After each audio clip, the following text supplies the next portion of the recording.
Hello there, fellow NPCs. I'm Scythe, and today we're getting back into the house in Fata Morgana. We have learned about Morgana's backstory, tragic backstory, how she was just a girl, and she was seen as a saint, and was first revered as one, and then she was sold as a slave, because being a saint doesn't bring in money, so yeah, let's just sell her for money. And then shit happened, she was bloodlet because of her saintly blood and stuff like that. And now we're also realizing, I mean, there have been hints about it previously, but now we know that we're all dead. Every single one of us have been dead this entire game. Not even in the backstory with Michelle and Giselle was any of them alive, it would seem. That is how I choose to see it so far, at least. Yes, it is, because Giselle, Morgana doesn't have any magical powers, so she couldn't make Giselle stay alive for 1,000 years. She doesn't have that power, so all of us have been dead from the get-go, and Morgana has just gathered us up here in her own private hell or whatever in order to punish 3 people. Me and Michelle and Giselle are just along for the ride, as it would seem as of yet, but we'll see exactly how it goes. Now, let's go. This time, when my body crashes into the tower's stairs, I'm unable to make a noise.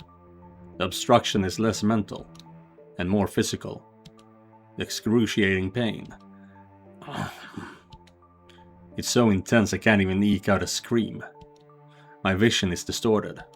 My mind thick with fog.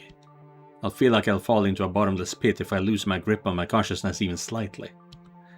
Through the haze, I see my own severed left arm. Right, because, Morgana's arm was cut off before she died. A few years before she died. Reflected in a pool of blood. I see my face. Large chunks of flesh peeled off.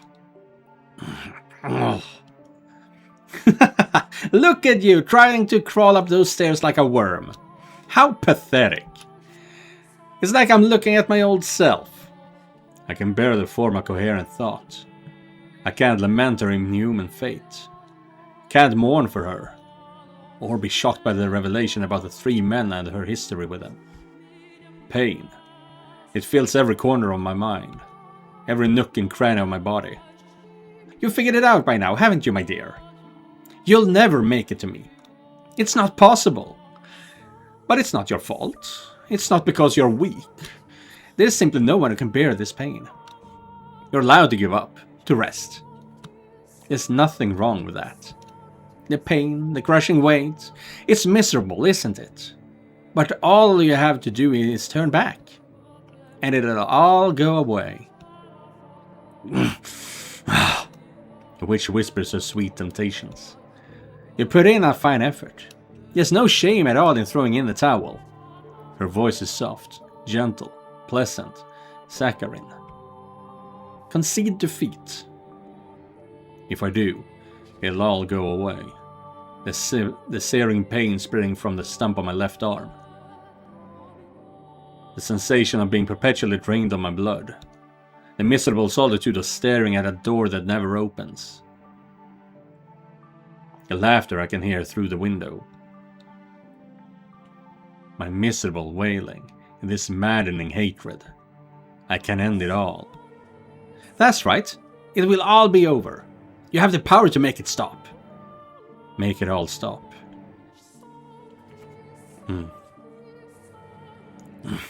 No. I can't let that happen. No, I have to. Get her back at my side.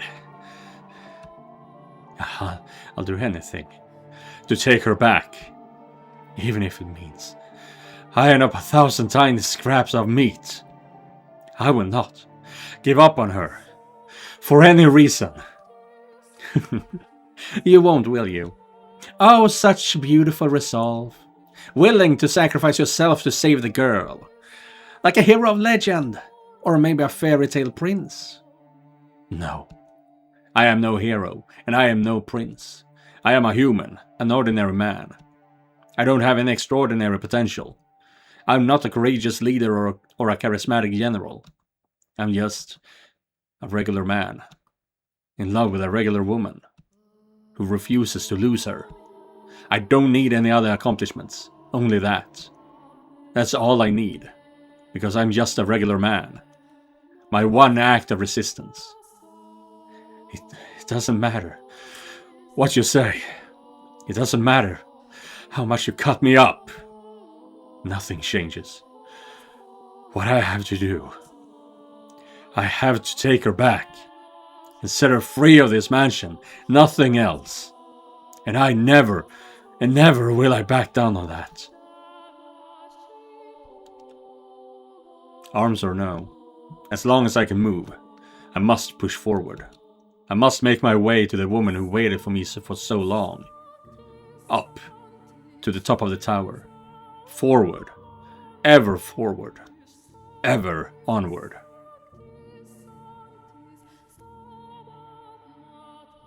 Dragging my bloody body, paying the pain no mind, I once more arrive at the top of the observation tower. I place my hand on the door, holding myself up with a lacerated right arm.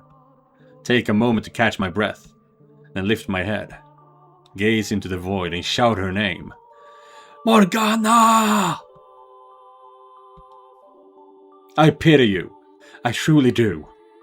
You were a saint shackled with an unfathomable fate, and for that, I am enraged. As I felt your pain, as I watched your life, I too felt a burning hatred for those 3 men.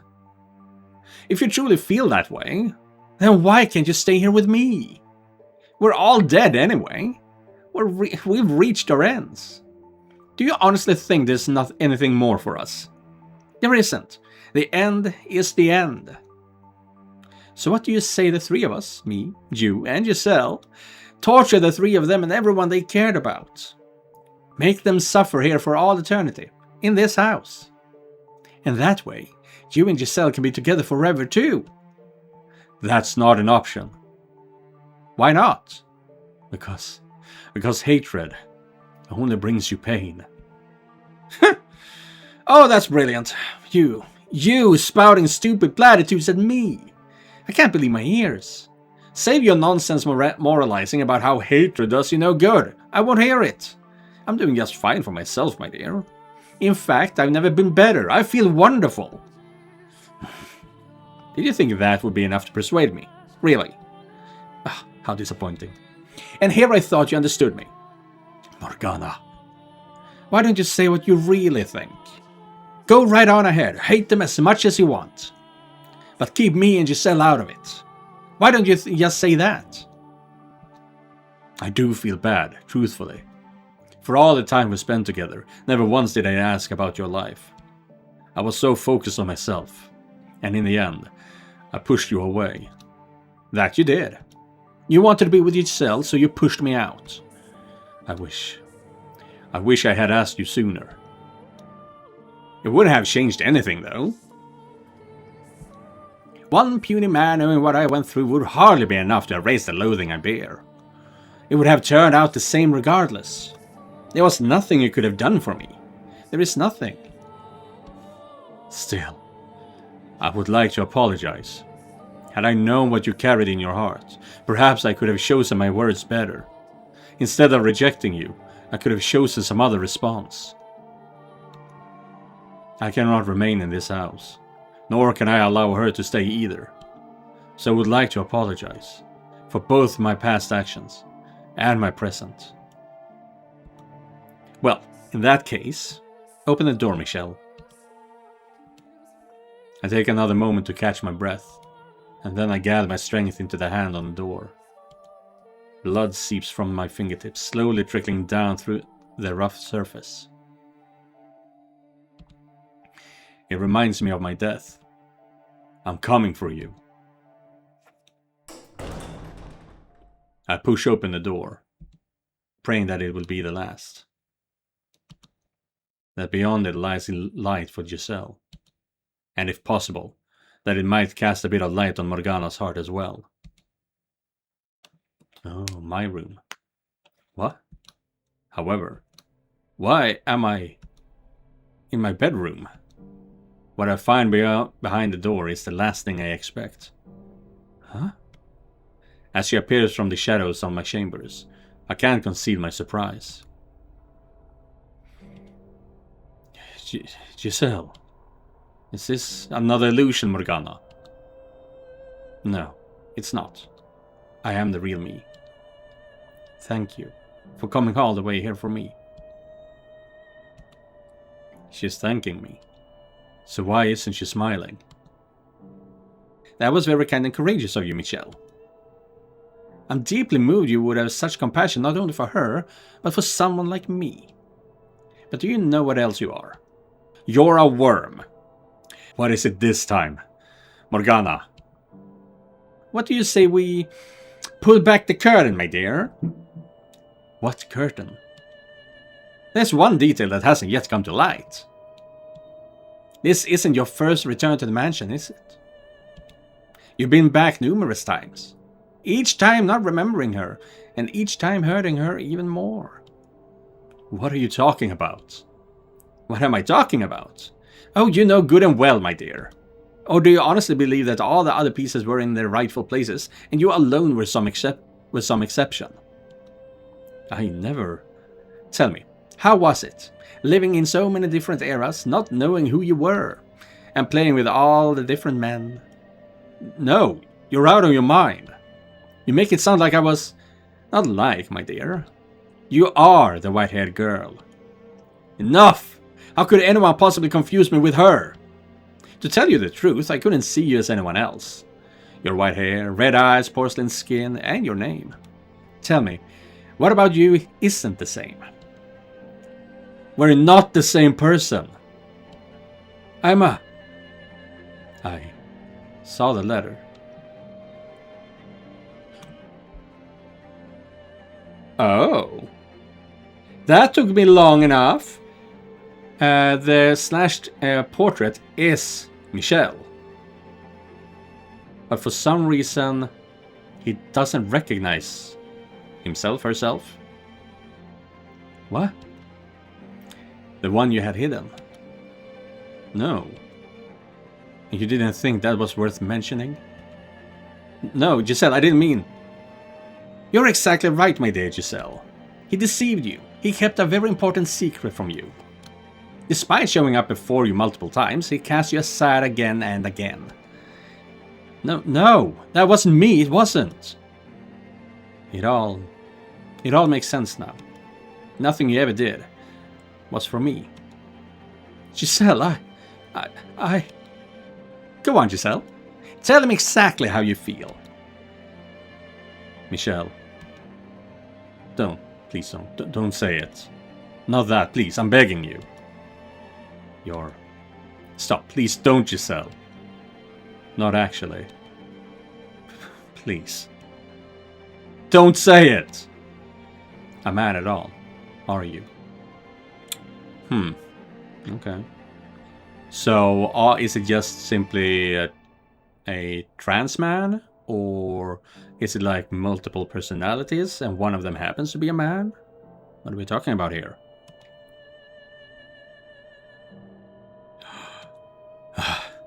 Ah! You're disgusting. Really? Ah!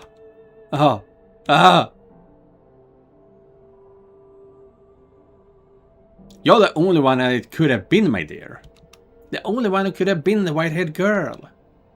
The next moment, my whole world comes tumbling down. I could have borne anything. Losing my arm, having my face torn off. Any amount of pain, I could have handled it. For you, I could have done it. But this, hearing those words, coming from your mouth, being rejected by you, that I cannot. Those words, they bury me alive. And you're the one person I never wanted to hear them from.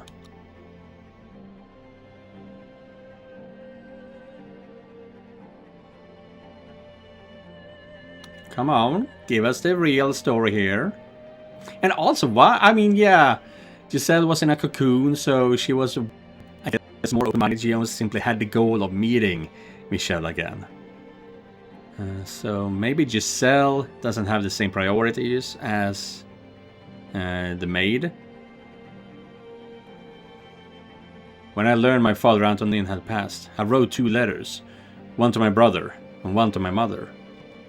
It was the first time I had found the courage to face my mother, to open up to her. I wanted to show her who I was, convince her that I wasn't cursed. Ah, cursed. Right, yeah, we'll see. So I couldn't be myself when I returned to the capital with Giselle. Okay, yeah, that part can happen. Okay, no, that's true. Them living together, that part could still be true. That is, yes. But not living for 1,000 years. She died right after Michelle's sacrifice. Or sometime soon after. Dear Mother, there is something I wish to tell you. Something that means a great deal to me. So I ask of you, please hear me out. And I ask of you, please accept it. Mother, I no longer bear any resentment for my present lot in life. Nevertheless, I would ask of you to concede one thing. That I was never cursed. That I was always your son. That I am Michelle, not Michelle. I have found someone who I care for dearly. So, trans man, okay. A woman. And I love her with all my heart. I would like to spend the rest of my life with her. I do not wish for much. Simply to have a quiet life with her. To go through our days together, man and woman. That is the one thing I want. Mother, I know you're aware that my body is no longer female. How could they have done that in the year 1100? I am a man. My heart is male. And I ask of you to please accept that. I have no grudge with you. In fact, I am incredibly grateful to you for bringing me into this world. With love, your dearest son. Shortly after sending that letter, I was killed. Yeah.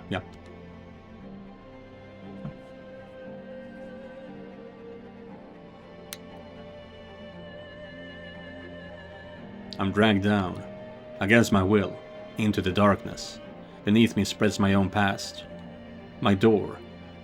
The door I swore never to open. But despite all my efforts to resist, the door sucks me in. Into a world I never wanted to see again. A history I never wanted revealed. A past I never wanted anyone to see. Nonetheless, the door opens. The 7th door. Ooh! Finally we get there. I've been watching a streamer, an Italian streamers, do this. 1086. And, oh, that's when he was cast out, I guess. And it took me the longest time to realize that I had not caught up to them, because I thought I had entered the 7th door without the game actually telling me. But yeah, now we're at the 7th door. There were 2 things out of the ordinary about that baby. The first is parents embraced, and the second they wholly rejected. Oh, wait, what did you say? 2 babies? 2 things about that baby. Ah, the first is parents embraced, and the second they wholly rejected. Okay, gotcha. Although, it was some time before the baby's second peculiarity emerged. And until it finally did, no one was any the wiser. Not even the child itself. Its mother surely enjoyed the brief period of happiness, before her child finally realized the truth. Blind to the fact that the moment it had let out its first cry, everything came crashing down. To this day, she still doesn't know the child she gave birth to.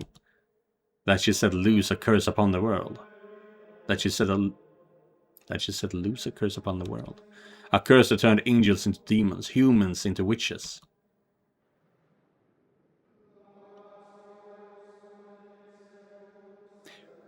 Are you telling me that Michelle is actually magic? My god, look at that! She's beautiful, isn't she? Have you seen her laugh? Not yet, I haven't. At any rate, that color certainly is something else. God's gift to us. No, she's an angel sent from heaven. An angel. Oh, yes, I can see it now, Liddy. Her white hair and almost translucent skin. It's beautiful. My, she opened her eyes. Maybe she felt you nearby. Do you like your father more than me? Is that it, sweetheart? Gorgeous, aren't they? Such a deep, enchanting color. Like two little jewels. That they are. A magnificent shade of red. I've never seen anything like it. And this is our child. She's special. I can feel it. This was when the mother went crazy. We have to take good care of her. She needs a name. One that's just as special as her. Have you already chosen, Antonin? You were the one begging for a girl. You do it. Besides, I already had to rack my brain for the boy's name. Now it's your turn. Are you really going to let me? My. That's quite a lot of pressure. Name her after an angel, then. Oh, I like that. Alright, then. We'll call her Michelle.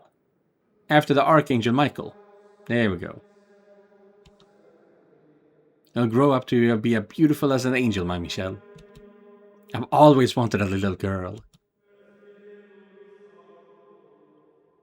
With her snowy white hair, skin so pale you could see the veins beneath it, and her ruby red eyes. She was a very peculiar-looking little girl, and her mother showered her with love. She truly believed her daughter was an angel sent from above, born as a human child. The blessed babe, born a girl, was given an angel's name. Michelle. Me.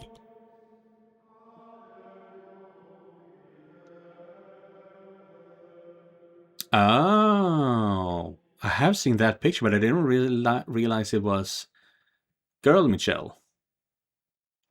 Checkmate. Didier? Oh. I see, that's what you did. Curses, I completely overlooked that. I thought you were advancing with your pawns, but that was all a diversion.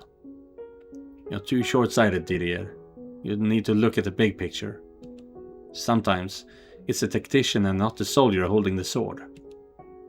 You got me. You're quite good at this, Michelle. What inspired you to take such an aggressive strategy? It was not inspiration. It was derivation. Derivation. Chess is many ways similar to real war tactics. Ah, my military texts. You haven't read all of them, have you? I have nothing but time. Impressive. Even I haven't read all the books in my room. You planning to join the order with that kind of knowledge? You jest. You're the one who's going to be a knight, Didier. Yeah, that I am. War is the man's job, after all. I want you to be there to welcome me home. Georges. Didier. Oh, Didier. I have a problem with that name. I can't pronounce it properly. I'm in a bit of a bind. Oh, hello there, Michelle. I didn't know you were home, Georges. Let's get back. Yep. Oh, playing chess, are ya? Let's see. What do we have here? Get away from the board. Yikes, you got trounced, huh? And you call yourself her big brother. Ha ha ha. As if you're any better. That's not funny, Georges. I cannot approve of someone who can't keep up with the flow of battle becoming a knight. Given our family's rank, you would eventually be put in charge of our other soldiers. What? Are you worried about me? No, I'm saying... I've been blessed with such a caring sister. But fear not. I have a guardian angel, after all. Where's the logic in that? Sorry to interrupt your a moment, but... does nobody listen to me? Now, don't pout. So, what seems to be the problem, Georges? Ah, yes, listen to this. The royal court is holding a swordsmanship show. And for some reason, I was selected to participate. How unfortunate for you. I can already see you on the ground sobbing. Hey now, that's just mean. Besides, my hands weren't meant to hold a sword. Look at these dainty fingers. They're covered in calluses. Dainty calluses? Tell me, why would they have an artist sword fight?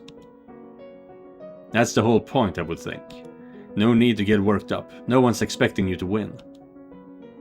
Maybe not, but we do have a name to worry about. And you know what that means, don't you? I'm going to lose. That's a given. But I want to do it in style. I feel bad for your sword. Oh, don't be like that. Now, come on. Time's a wasting. To the courtyard we go. Just so you know, if I train you, I'm going to train you right. All I want to know is how to look good. What is it, Michelle? May I watch? Fine with me, but you know you can't go outside. I'll be watching from the hall. I can open one of the windows facing the courtyard. Still, you need to be careful. You can't spend too much time in the sun. I know.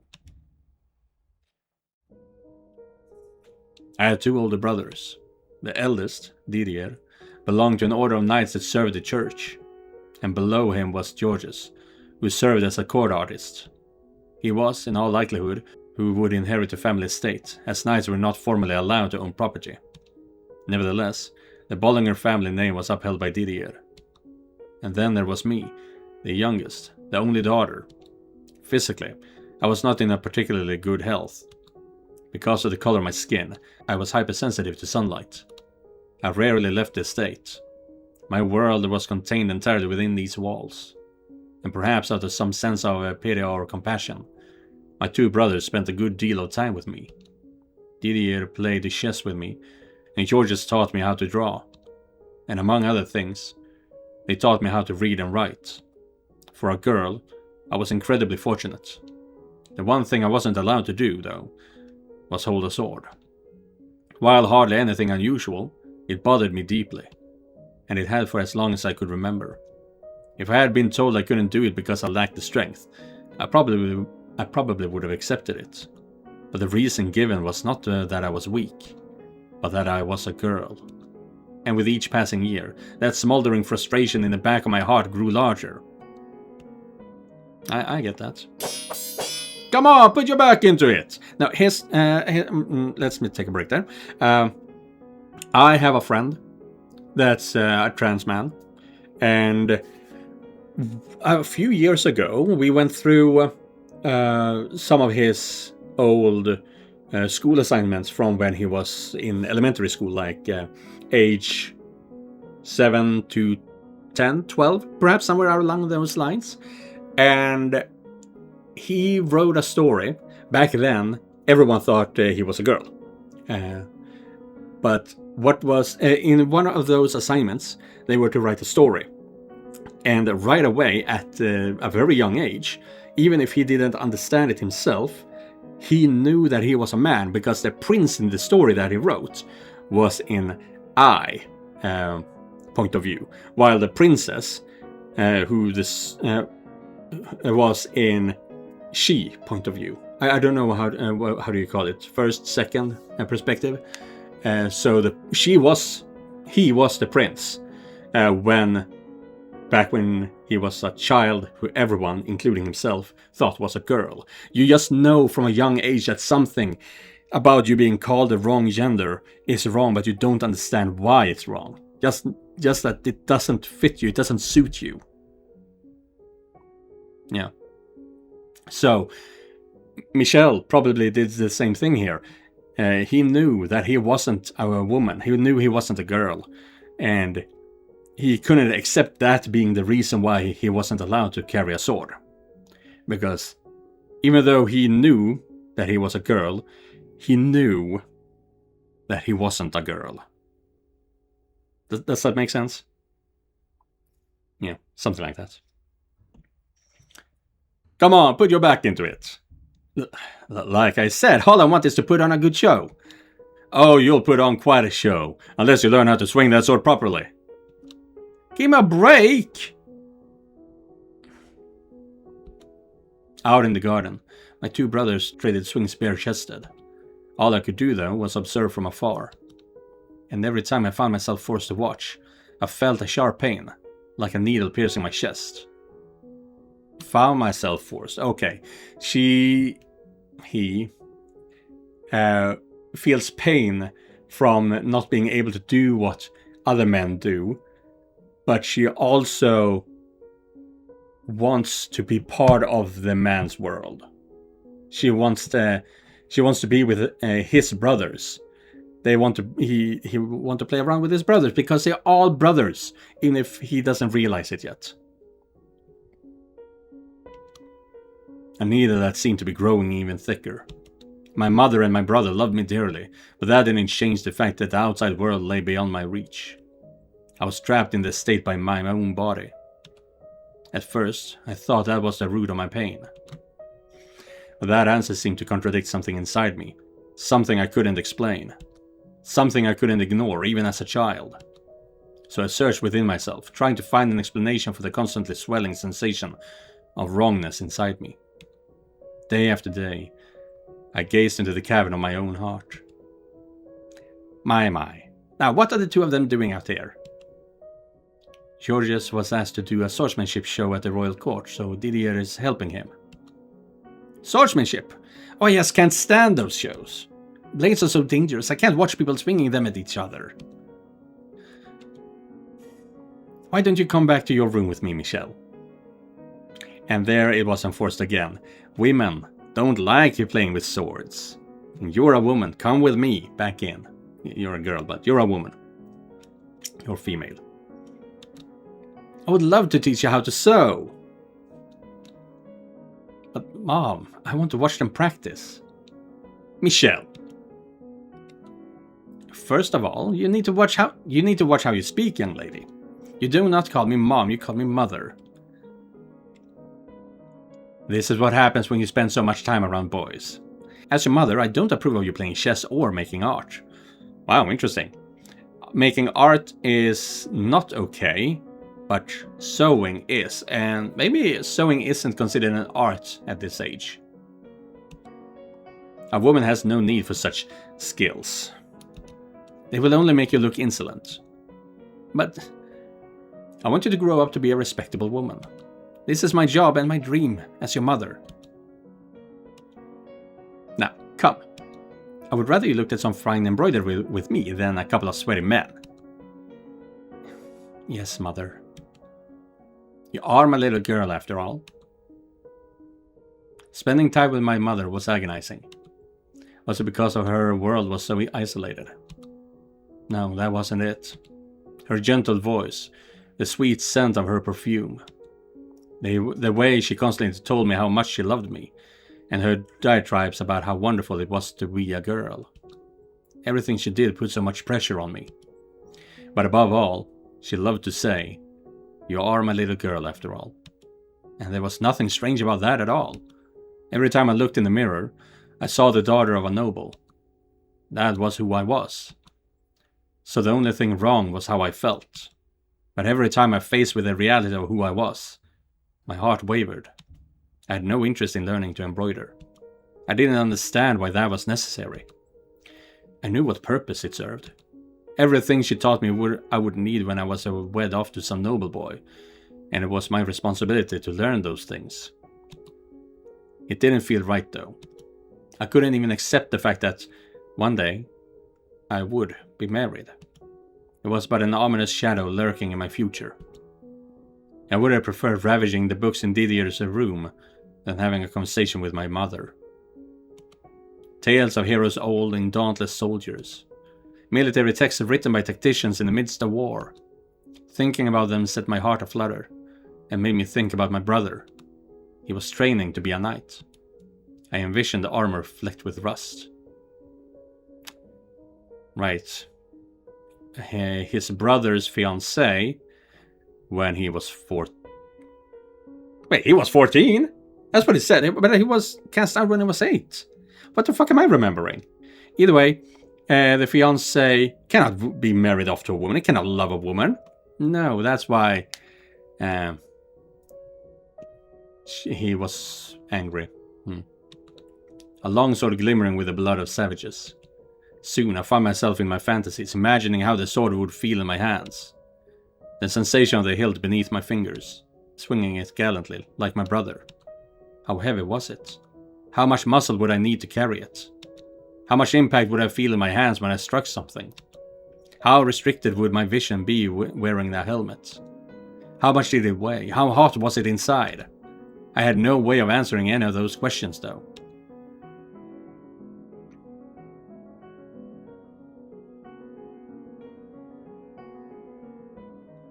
Ah, kill me now! I have some cloth, if you'd like to wipe yourself off. Oh, yeah, thanks. I'm so dead. You were at it for a long time. I've never known D to half-ass something once it gets started. Which I guess is what makes him a knight material, but, are you opposed to him becoming a knight? Well, you know, I'd kinda assumed he'd inherit the estate and handle taking care of everything. So it's like, why's he gotta go and be some priest whipping boy? Don't tell him I said that, though. He wants to fight for the greater good. I don't know. Despite the name, he wouldn't be doing much fighting himself. Anywho, someone as passionate as him might be able to make changes for the better.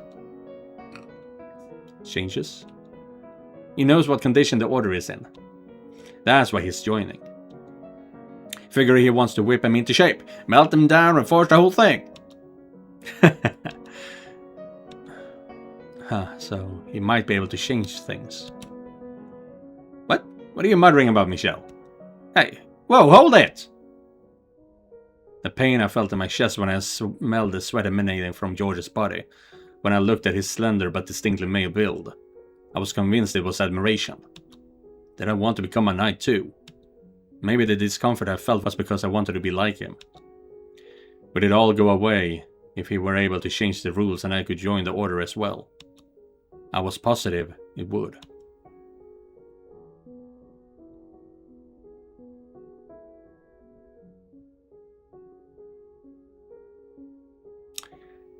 Well, that is actually where we're going to be cutting off today's episode. It's been interesting. We are going to learn more about Michelle and her life before she realizes that she is Michelle, a man. We'll see how it all goes. But yeah, as I said, I have friends who's been in these in similar situations, so I can relate, not necessarily understand. I don't know which word is appropriate here, English being second language and all, but yeah, it's not the first time I've heard this story. Let's put it like that. So yeah, thank you guys for watching, and thank you Joseph for donating directly to my Ko-fi page. If you guys want to help me out, you can do so by clicking the link down in the description. Don't forget to like and subscribe, and I'll be seeing you guys in the next one. Goodbye everyone.